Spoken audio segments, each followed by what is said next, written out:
If you guys are looking for cheap and reliable coins over FC25, then please look no further than FIFAcoin.com. They can have some of the most competitive prices over the course of FC25. They're quick, they're reliable, and don't forget to use my code Martin for that extra 5% discount. Link will be in the description. Hi guys, Martin88 here and welcome back to another FC25 video. Once again, apologies for the voice. It's a little bit overworked at the moment. We've been doing lots of content, as you know, but I think it's hanging in there. And today we're having a look at the best icons in the game, which you might think is quite self-explanatory, but I like doing these types of videos at the end of every month. And so here we are.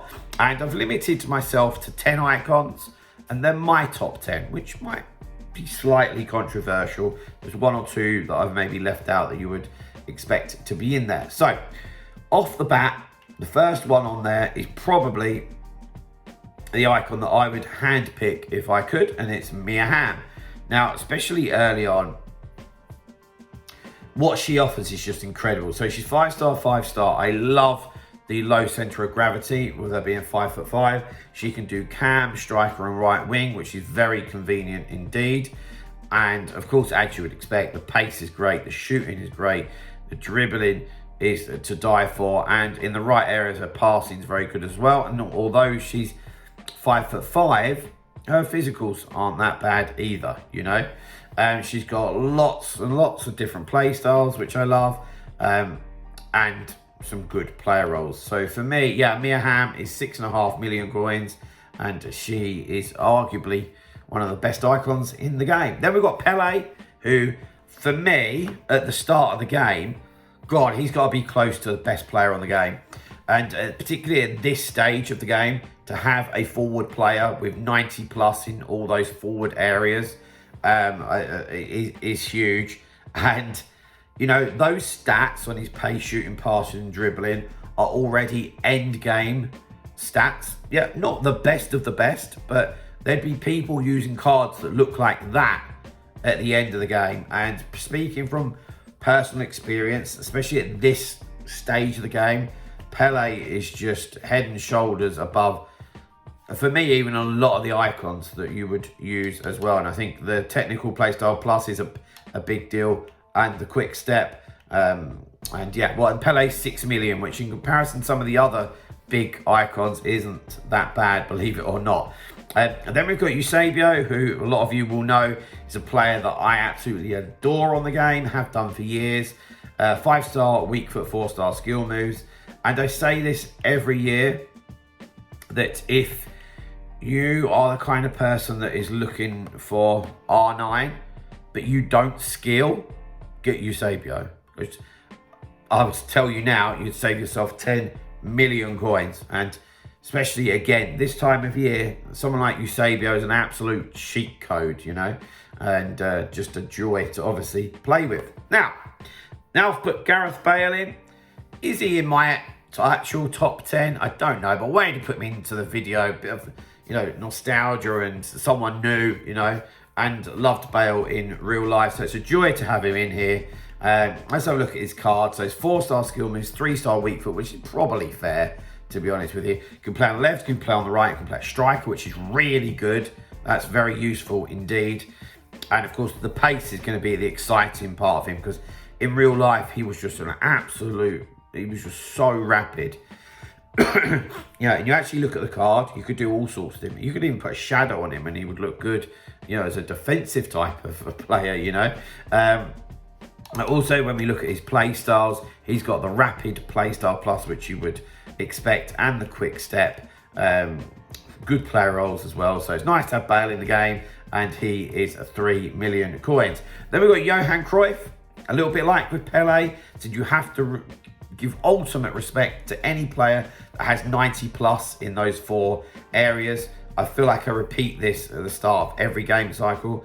The only tiny slight gripes people have with Cruyff at the start is that his balance is particularly low and his shot power.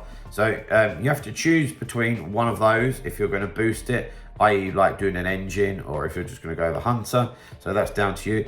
I think I would also feel like If you're somebody that would consider yourself a skiller, then Cruyff is going to be a lot better for you than if somebody isn't at this stage of the game, you know.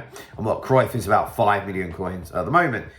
Next one on the list is our first non-forward player, and it's Ruud Gullit, who most people will play in central midfield.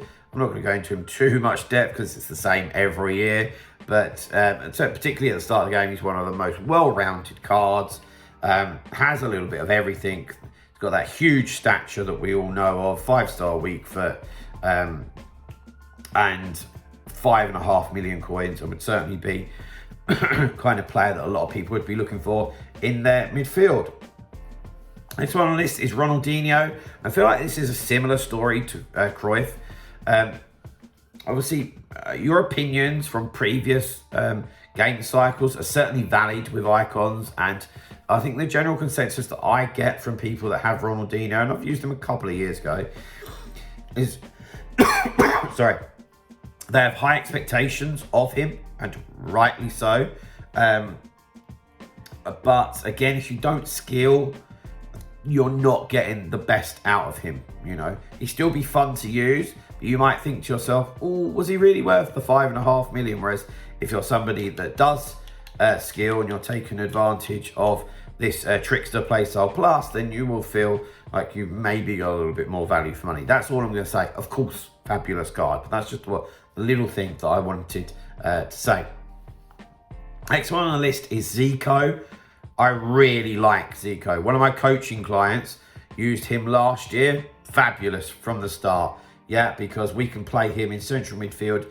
He's 5-star, 5-star, 5'8", which is about ideal for me. I like central midfielders that can twist and turn and keep the ball moving for me. Whack a shadow on him as well, and his defensive stats are just about enough. And then he's oozing quality moving forward, you know, which is what we're after. So yeah, very, very happy with his card, and he's 2.7 million, which is a lot more reasonable than some of the others. Now, next one on the list is Lothar Matthäus, who has the second most in-game stats in the whole game at the moment. One of my coaching clients has actually just purchased him and has reiterated to me that he's just amazing. I'm looking forward to actually seeing him in action in a future session. But a little bit like Gullit, so well-rounded. Can play centre-back, CDM or central midfield, which is really nice. And yeah, just literally what I just said, he'd be able to do a bit of everything for you, which is phenomenal. And particularly like that he's got the box-to-box plus. And yeah, Lothar Matthäus is 2.2 million coins. And then last, but by no means least, it's R9. Of course, you'd expect to be on this list. I always feel a bit pressured to put him into these lists, and it's not that he shouldn't be in here. I just think that he's always drastically overpriced. So he is more than double any other icon on the list that we've just gone through. For me, that's just stupid, because controversially, I don't think that I would choose him over some of the others because I hate his stamina in game. And he's always just a little bit clunky for me, if I'm being honest, when I've used him previously. That agility and balance isn't that great. Stamina's not great. And his passing's not amazing. I know he has that BS in game. 14 million coins worth. I don't know. It's a difficult one, isn't it? But hey, there we go. 14 million coins. So guys, there we have it for me. There's my top 10 best icons in the game right now. I hope you've enjoyed that video. If you have, please drop a like, subscribe to the channel if you haven't already. I'll see you guys very, very soon. See you later, guys. Bye-bye.